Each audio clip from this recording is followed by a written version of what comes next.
Oi, gente, tudo bem com vocês? Eu espero muito que sim. Eu sou a Vitória e sejam bem-vindos ao Vexa. O relato de hoje é diferente. Eu vou te contar 3 histórias de pessoas diferentes que viveram a mesma coisa. Saíram de casa de manhã e encontraram uma oferenda na porta. Uma oferenda que não foi colocada ali por engano. Uma oferenda que foi colocada ali contra eles. Eu fiquei chocada com esses 3 relatos porque eles aconteceram em lugares diferentes do Brasil, com pessoas que não se conheciam, mas seguiram um padrão idêntico. O que aconteceu depois vai te fazer pensar 2 vezes antes de sair de casa. Então eu já te aviso, se tu é sensível, se tu mora sozinho, talvez assista com alguém. Eu falo isso não é para te assustar gratuitamente, mas é porque esses 3 relatos revelam que tem gente fazendo isso todos os dias, em todos os lugares do Brasil. Antes de começar o relato, eu só vou fazer uma breve explicação do que é uma oferenda.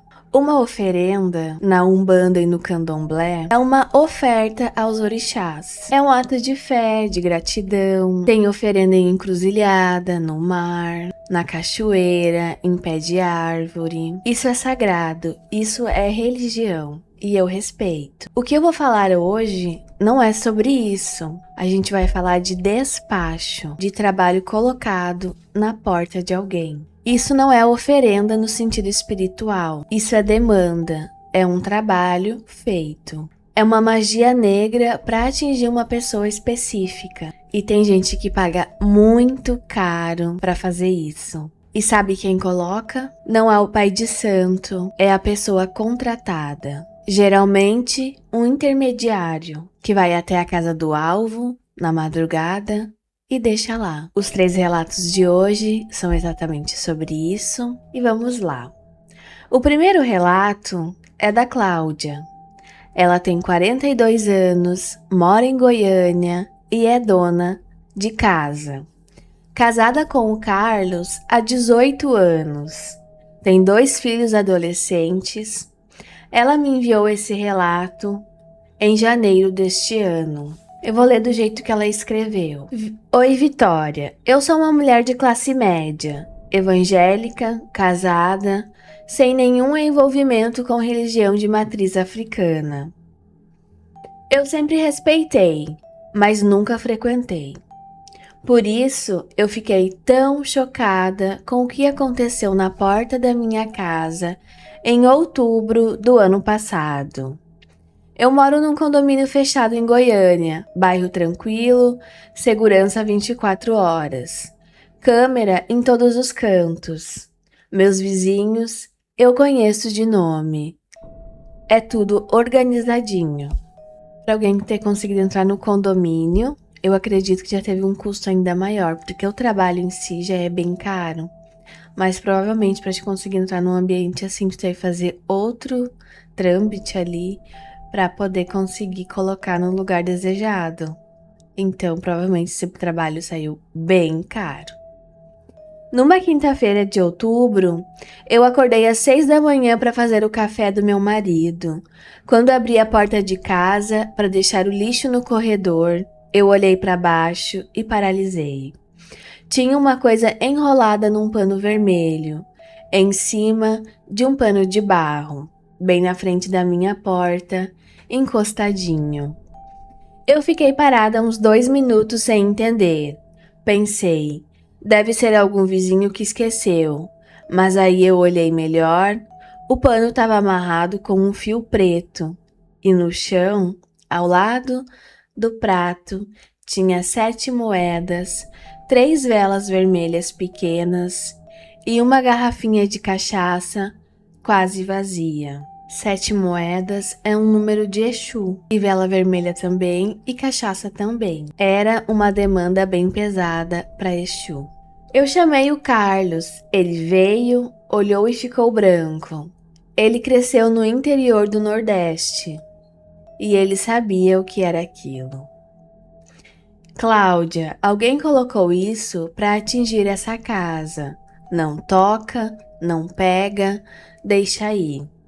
A gente desceu para a portaria, pediu para ver as câmeras. O porteiro ficou estranho.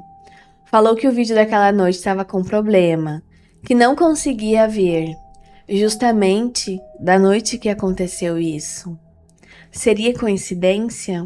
Provavelmente não. E provavelmente a gente já tem um suspeito que foi ajudante nessa missão de colocar o trabalho na porta dela. A gente chamou um pastor da nossa igreja. Ele veio, orou, mas se recusou a tocar nas coisas. Disse pra gente jogar tudo num saco e levar para um lixão longe da nossa casa. E foi o que a gente fez. A partir daqui o relato começa a ficar mais pesado. Meu filho, de 16 anos, começou a ter ataques de pânico do nada. Nunca tinha tido nada na vida. Levei em 3 médicos, não acharam nada. Minha filha de 14 anos começou a ter pesadelos tão fortes que gritava à noite. O Carlos perdeu 3 clientes importantes em uma semana. Ele é representante comercial. E eu comecei a ouvir passos no corredor à noite. Passos de alguém andando. E quando eu levantava, não tinha ninguém.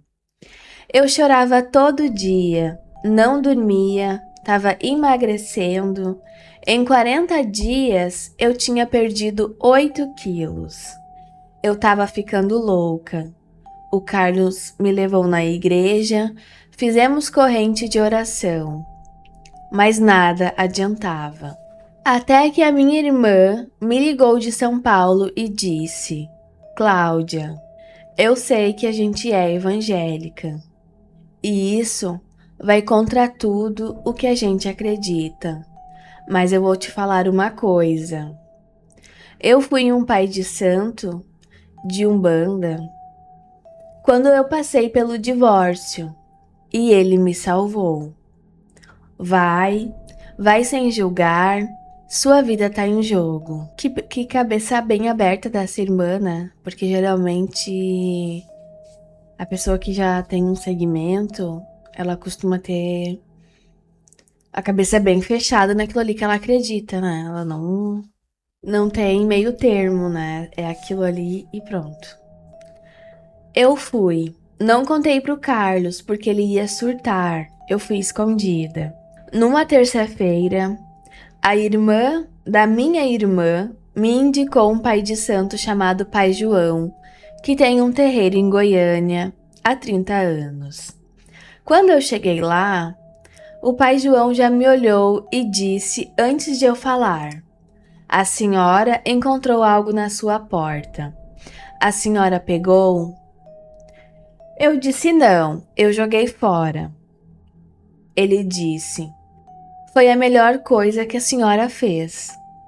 Mas a demanda já deve ter entrado. Quem fez é alguém muito próximo, mulher também, e que tem inveja da sua família. A senhora vai me trazer um copo com a sua urina, uma foto recente da família e uma roupa que cada um da casa tenha usado essa semana. Eu chorei muito, mas eu fiz. Em 40 dias de trabalho, banhos, defumações, orações no nome de Jesus mesmo, porque ele respeitou a minha fé. Minha casa voltou ao normal. Meu filho parou de ter ataques de pânico. Minha filha voltou a dormir. O Carlos recuperou os clientes. Eu recuperei o peso. E Pai João me revelou: quem fez o trabalho foi a minha cunhada, a irmã do Carlos. Há 18 anos ela tem ódio de mim porque o Carlos sempre me defendeu, sempre escolheu a nossa família. Ela espera 18 anos para fazer isso. 18 anos guardando esse veneno. Eu fiquei tão chocada. A gente cortou relação com ela. O Carlos confrontou a irmã e ela negou tudo. Mas eu sei. Pai João me mostrou através do jogo. E eu sei. Hoje eu vivo em paz. Mas eu nunca mais saio de casa sem rezar antes. Eu nunca mais abro a porta sem olhar pelo olho mágico primeiro. Eu fico bem chocada com esse tipo de relato, porque a gente sempre tem na ideia que magia negra é uma coisa que existe, claro, mas que tá muito longe da gente, que existe com os outros, para os outros, e a gente não imagina que nesse momento tem pessoas tão próximas da gente quanto a gente imagina, fazendo esse tipo de coisa contra pessoas muito próximas, às vezes até contra a gente nem percebe, nem sabe. E eu fico me perguntando o que leva uma pessoa a fazer um trabalho maligno contra a outra, porque primeiro que olha, nem pra pessoa que eu tenho mais raiva eu teria coragem de fazer isso. E outra que não é só tu ter a coragem, é um bom valor agregado, né? Que tu tem que desembolsar. E eu não sei, pra mim é tudo tão complicado, assim, na questão financeira, sabe? É questão que, tipo, tem que ser tudo muito bem planejado, muito... No meu planejamento nunca ia sobrar tanto pra mim ir lá fazer um trabalho pra alguém. Pra mim, isso não fecha, não tem cabimento, sabe? Às vezes a pessoa não tem, sei lá, nem o que comer direito e o dinheiro que pega usa pra fazer mal pros outros. E é por isso que nunca se equilibra também, porque eu acredito que quando tu faz mal pra alguém, tu recebe de volta, com certeza. Vamos pro segundo relato. O segundo relato é do Diego. Diego tem 29 anos, mora em Curitiba, é empresário no ramo de tecnologia. Solteiro, sem filhos, ele me enviou um e-mail há 3 meses dizendo que precisava desabafar com alguém que não fosse julgá-lo. Vitória, eu nunca acreditei em nada espiritual. Sou formado em engenharia, sou cético, racional e sempre achei que isso era coisa de gente fraca. Hoje eu te garanto, eu acredito. Não porque quero, porque eu vivi. Em 2023, eu abri minha empresa. Em 8 meses, eu já estava faturando muito. Crescimento absurdo. Eu sou jovem, era solteiro, gostava de ostentar. Postava carro novo, viagem, balada cara. Hoje eu sei que isso é burrice, mas na época eu achava normal. Aqui entra um detalhe importante, que nem ele falou sobre as postagens, né? Não precisa nem ser algo megalomaníaco, um carro de milhões, pode ser um carro simples, às vezes tu tem uma casa simples, uma conquista que é alcançável, que não é fora da caixa. Mas às vezes só por tu ter já incomoda, sabe? Às vezes a pessoa tem também. Ela também tem um carro, ela também tem uma casa. Às vezes até melhor do que a tua. Mas ela não quer que tu tenha, sabe? E geralmente isso acontece dentro da família, os mais próximos. Os estranhos, eles não dão muita bola para as coisas que a gente tem, mas os mais próximos, esses sim, esses sofrem com a tua conquista. Em maio de 2024, comecei a notar uma sequência de coisas estranhas. Primeiro, perdi um contrato de R$ 800 mil, que estava praticamente fechado. O cliente sumiu do dia para a noite. Depois, meu carro novo, com 3 meses de uso, deu um pane que mecânico nenhum conseguia explicar. Aí, eu comecei a brigar com toda a minha equipe. 2 funcionários pediram demissão em uma semana. Eu estava perdendo o controle. E mais, eu, que sempre dormi bem, comecei a ter insônia. Quando dormia, sonhava com um homem velho, de barba grande, me olhando do canto do quarto. Eu acordava banhado de suor. Dizem, né? Eu confesso, eu não sou da Umbanda, não tenho um conhecimento profundo, mas eu conheço algumas pessoas e eu sei mais ou menos algumas coisas por cima através do que elas falam, né? E dizem que um sonho recorrente é um aviso espiritual. Numa segunda-feira de junho, eu saí de casa para ir trabalhar às 7 da manhã. Quando abri a porta do meu apartamento, eu moro num prédio bom, no Batel. Eu vi uma coisa no corredor, encostada na minha porta. Era um saco preto, pequeno, amarrado com fitas vermelhas e amarelas. Tinha um cheiro forte, esquisito. Meu primeiro impulso foi chutar para longe. Achei que era brincadeira de alguém. Mas alguma coisa me parou. Eu peguei o celular, tirei foto e desci para a portaria. Mostrei para o porteiro.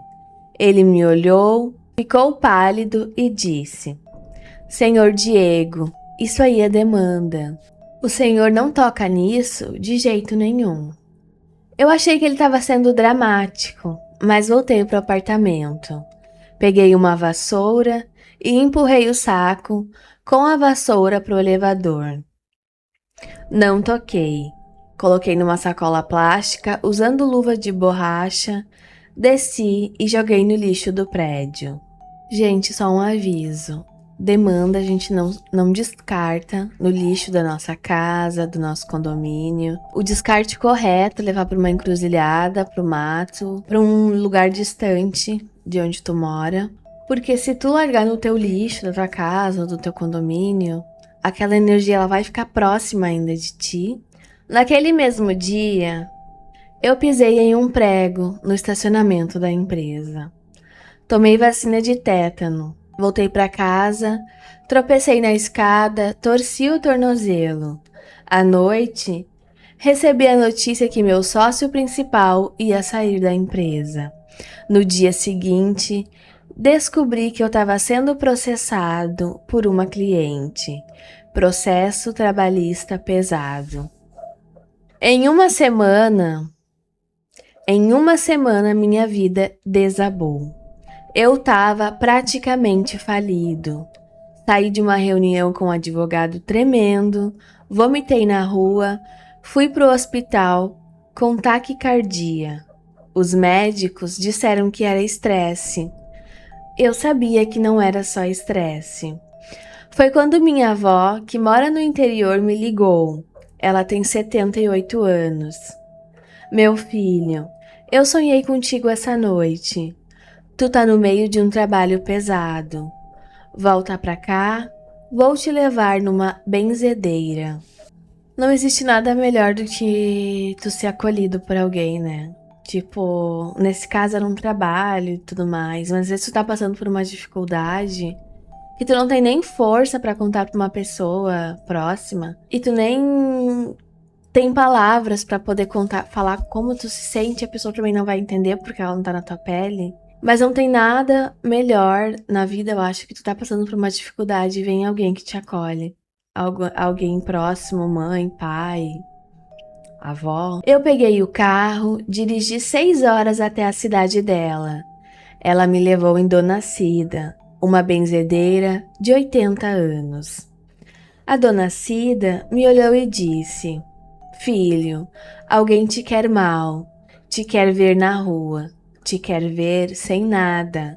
E essa pessoa é alguém que come na tua mesa. Eu perguntei: Como assim, Dona Cida? E ela disse: Alguém de muita confiança e que tu nunca pensaria. Ela rezou em mim por 1 hora, me passou banho de ervas, me defumou, disse para eu não voltar para Curitiba por 1 semana. Eu fiquei, voltei depois.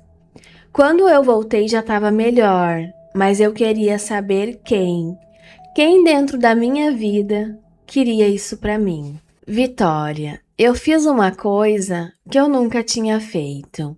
Voltei a Curitiba e fui num pai de santo recomendado por um amigo. Esqueci o ceticismo. Eu precisava saber. O pai de santo jogou os búzios, ficou em silêncio por 3 minutos. Aí ele disse: a pessoa que mandou fazer esse trabalho é uma mulher. Não é namorada, não é ex. É alguém com quem você trabalha. Ela quer o seu lugar. Ela quer o que você tem. Ela trabalha contigo há anos. Eu na hora soube. Eu tinha uma sócia, a Renata, que tinha entrado comigo no negócio 1 ano depois que abri a empresa. Ela tinha 10% das ações e sempre quis mais. Sempre achou que merecia mais. A gente brigava por isso há meses. O pai de santo continuou. Ela tá fazendo isso há meses. Quer te ver sair da empresa para ela assumir tudo. E ela tem alguém ajudando ela espiritualmente, uma feiticeira. Não é trabalho pequeno, é pesado. Eu confrontei a Renata. Não disse que tinha ido em pai de santo, claro. Só disse que eu sabia que ela estava por trás dos meus problemas. Ela negou tudo, mas eu vi na cara dela. Ela ficou branca. Em 3 meses, eu comprei a parte dela na empresa, por um valor que ela aceitou rapidamente. Com pressa, ela sumiu da minha vida. Hoje, 2 anos depois, eu reconstruí tudo. Minha empresa cresceu de novo. Eu não sou o mesmo Diego. Hoje eu rezo. Eu, o cético, o engenheiro, eu rezo todo dia. Eu pago dízimo para uma comunidade espiritual aqui em Curitiba. Eu acendo vela, eu protejo a minha casa, porque eu entendi. Você não precisa acreditar para ser atingido, mas se você não cuidar da sua proteção espiritual, você fica de portas abertas. Eu lendo esses relatos, eu fico bem, assim, triste, sabe? Porque, como eu já mencionei num outro vídeo, nos últimos tempos eu também tô passando uma coisa bem complicada. E da mesma forma, eu também não protegia a minha casa. Eu não rezava, eu não acendia vela, eu não ia em nenhuma igreja, eu não fazia nada, absolutamente nada. E como ele disse, minhas portas ficaram totalmente abertas.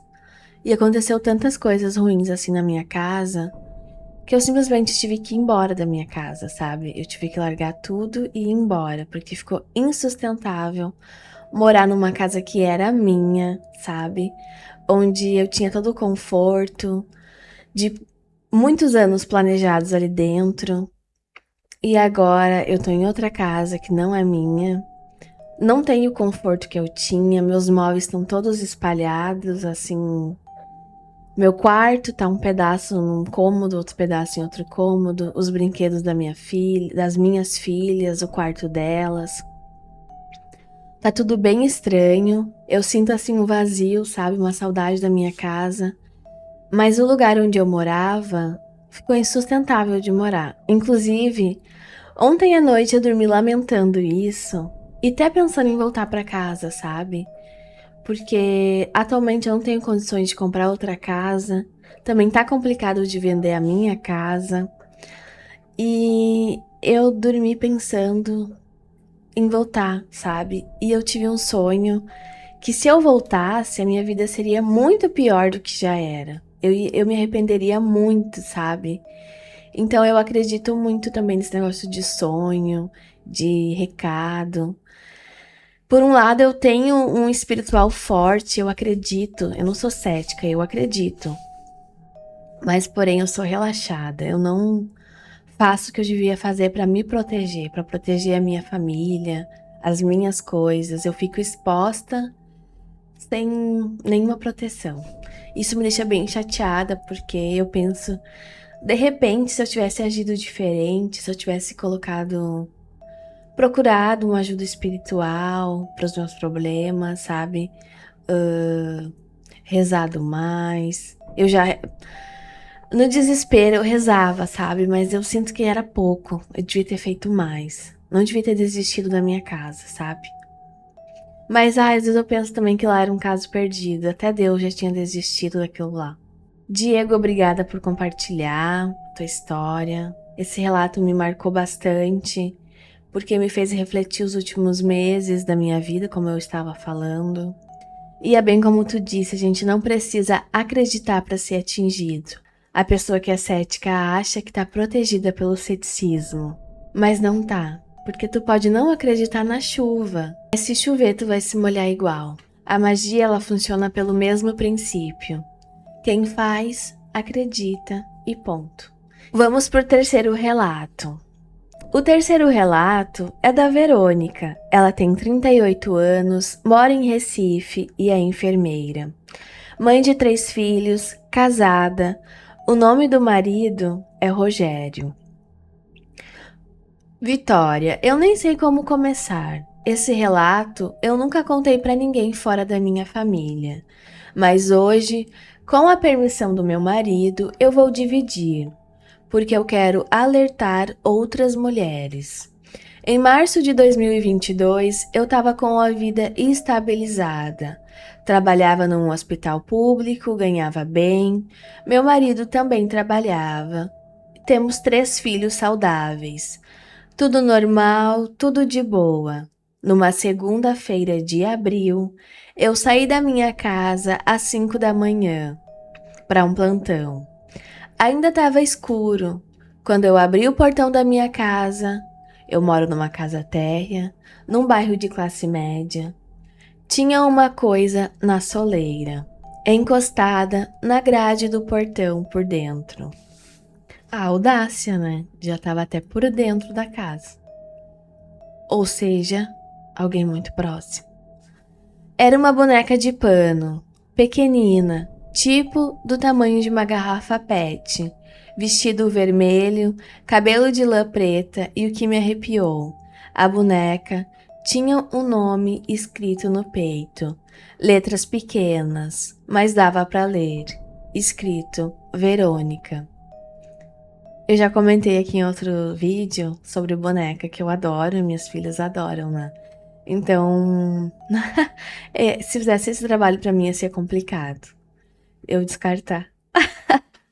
Eu ia levar a boneca na benzedeira e ia ficar com ela.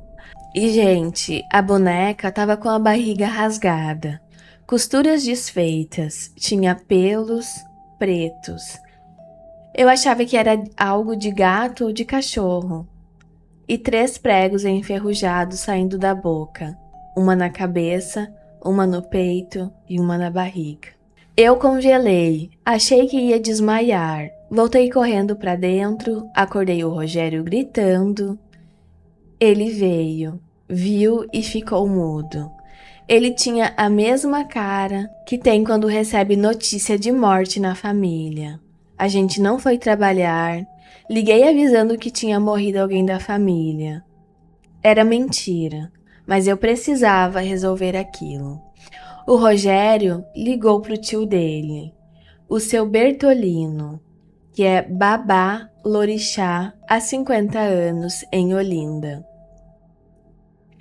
O tio veio na hora. Quando entrou pelo portão e viu a boneca, ele fechou a cara. Verônica. Isso aqui é uma das piores demandas que eu já vi. Quem fez isso quer te ver morta. Eu caí no chão chorando. Meus filhos estavam dormindo dentro de casa e pensei, e se eu tivesse pisado nessa coisa? E se uma criança visse?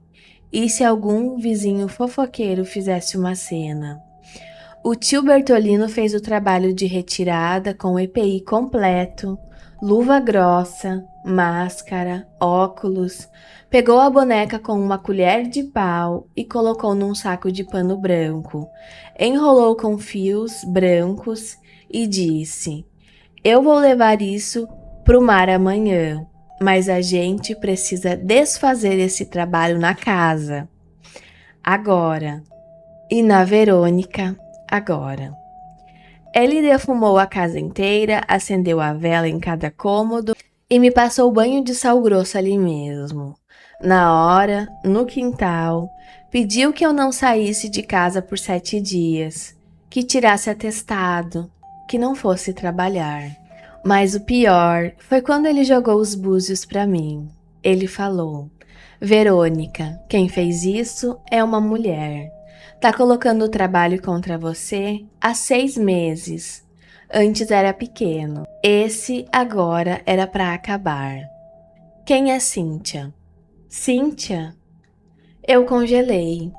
Cíntia era minha melhor amiga há 12 anos e madrinha do meu filho do meio. O tio Bertolino disse: ela tá apaixonada pelo seu marido há anos. Ela quer ele. Ela acha que se você morrer, ele vai sobrar para ela. Eu não acreditei. Cíntia era minha amiga, ela ia em casa toda semana. Ela cuidava dos meus filhos, ela conhecia a minha rotina inteira. Eu confiava nela como confiava em mim. Eu fiz o trabalho, tomei os banhos, fiz as orações, segui tudo. Em 21 dias eu estava bem, mas eu queria provar. Eu não queria acusar uma amiga de 12 anos sem prova. Eu fiz uma coisa. Eu fingi que estava doente, uma doença leve, e eu deixei a Cintia entrar em casa quando o Rodrigo não estava. Eu coloquei câmera escondida no meu quarto. Sim, eu fiz isso. Eu sei que pode parecer errado, mas eu precisava saber. Eu queria saber por que a gente tem a mania de se culpar por uma coisa que a gente tá na nossa razão. No caso dela, o pai de santo já tinha falado que era a Cíntia, ele não ia mentir. Mas, como ela tinha essa desconfiança que fosse a Cíntia, se não fosse a Cíntia, então teria que ser outra pessoa. Então, colocar a câmera era a coisa mais sensata que ela poderia fazer. E dela coloca a câmera e se sente culpada. Por quê? Eu queria saber por que a gente tem esse mecanismo de se sentir culpada de fazer uma coisa que não é tão da nossa índole, se a gente se obriga a fazer e a gente ainda tem que se sentir culpada. Eu mostrei pro Rogério. Em 3 visitas, eu peguei. A Cíntia subia no meu quarto, mexia nas minhas gavetas, pegava as minhas coisas, pulseira, lenço, fio do meu cabelo no pente e botava na bolsa dela. E tirava foto da minha cama, do meu armário, do meu enxoval, do meu filho mais novo. O baque que essa mulher sentiu quando ela viu tudo isso, né? Porque uma coisa é alguém falar que fulano fez alguma coisa pra ti, uma pessoa de confiança, teu coração já acelera. Mas quando tu pega no flagra, que nem ela viu nas câmeras, que não tem mais o que ser dito, a máscara cai, é uma dor no peito, é um luto, é uma coisa que a gente não fala muito sobre, né? Mas é uma dor horrível. Eu mostrei pro Rogério, ele chorou, eu chorei, a gente cortou relação com ela do dia pra noite.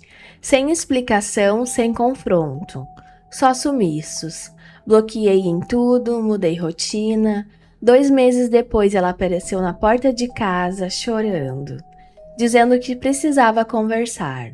O Rogério atendeu, eu fiquei dentro da casa, segurando os filhos. Ele disse pra ela: a gente sabe de tudo. Vai embora e nunca mais volta. Se você voltar, eu vou ligar para a polícia. Ela saiu xingando. Disse que a gente ia se arrepender, mas nunca voltou. E hoje, 2 anos depois, Verônica e Rogério estão bem. Mudaram de casa, trocaram de celular, cortaram contato com qualquer pessoa que conhecesse a Cíntia. E estão com proteção espiritual constante. Verônica fechou o relato com uma coisa que eu quero ler exatamente como ela escreveu. O pior dessa história não foi a boneca na porta, não foi o medo, não foi o trabalho. O pior foi descobrir que uma pessoa que eu amava como irmã queria minha morte. Por quê? Por inveja, pelo meu marido, pelos meus filhos, pela minha casa. Tudo o que ela queria para ela. Eu não tenho ódio dela hoje, eu tenho pena, porque o que ela fez, ela vai pagar. E não é eu que digo, é a lei espiritual. Quem semeia colhe. Eu já desejei 1000 vezes que ela sofra. E hoje eu desejo que ela se cure dessa doença que é a inveja. Porque a inveja é uma doença. O recado que eu deixo hoje para todas as mulheres que estão me ouvindo: confiem na sua intuição. Se algo te diz que uma amizade não tá certa, escuta. Se você sente desconforto ao redor de alguém que diz te amar, escuta. A gente acha que tá vendo a alma das pessoas, mas só Deus vê. A gente só vê a fachada. E tem gente que monta uma fachada por 12, 15, 20 anos esperando o momento certo. Novamente, esses 3 relatos deixam claro que a demanda vem de alguém próximo. Muitas vezes, a maioria das vezes, motivado por inveja, porque a inveja, ela é uma coisa que todo ser humano tem. Só que o que difere uma pessoa da outra é o quanto a gente consegue controlar isso dentro da gente, sabe? Esse negócio de, ai, tem muita gente que brinca, ai, eu fiquei com uma inveja branca. Não existe inveja branca. Toda inveja é maligna. Toda inveja. Mas o que difere uma pessoa boa de uma pessoa má é o quanto ela consegue controlar aquilo dentro dela. E quando tu se sente assim, tu vê uma coisa que é do outro, tu se frustra por uma coisa, às vezes que tu queria ter, às vezes te dá um gatilho de alguma coisa que tu gostaria e não consegue ter, não tem nesse momento, e tu se sente mal. Tu tem que repreender isso dentro de ti, tu tem que trabalhar, tu tem que desfocar, para não prejudicar a vida do outro com a tua inveja, e acima de tudo, para não deixar aquilo te corroer e te transformar. Porque a pessoa que é atingida pela inveja, ela sofre, mas a pessoa que sente a inveja e não trabalha isso dentro de si, ela é corroída literalmente. Ela não anda para frente, ela tem uma vida frustrada, completamente frustrada, e isso é muito triste, é muito ruim. Então imagina, às vezes uma pessoa pega um valor alto em dinheiro e ela deixa de investir no bem-estar dela, no conhecimento dela, para fazer um mal para outra pessoa. Para te ver o quanto esse sentimento pode moldar a cabeça de alguém, encorajar a fazer coisas ruins. O vídeo de hoje foi esse. Eu espero muito que tu tenha gostado. E se tu já teve uma experiência com demanda ou com pessoa invejosa, deixa aqui embaixo nos comentários, que eu vou gostar muito de saber e eu vou responder todo mundo que comentar. Um beijo e eu encontro vocês aqui no próximo vídeo.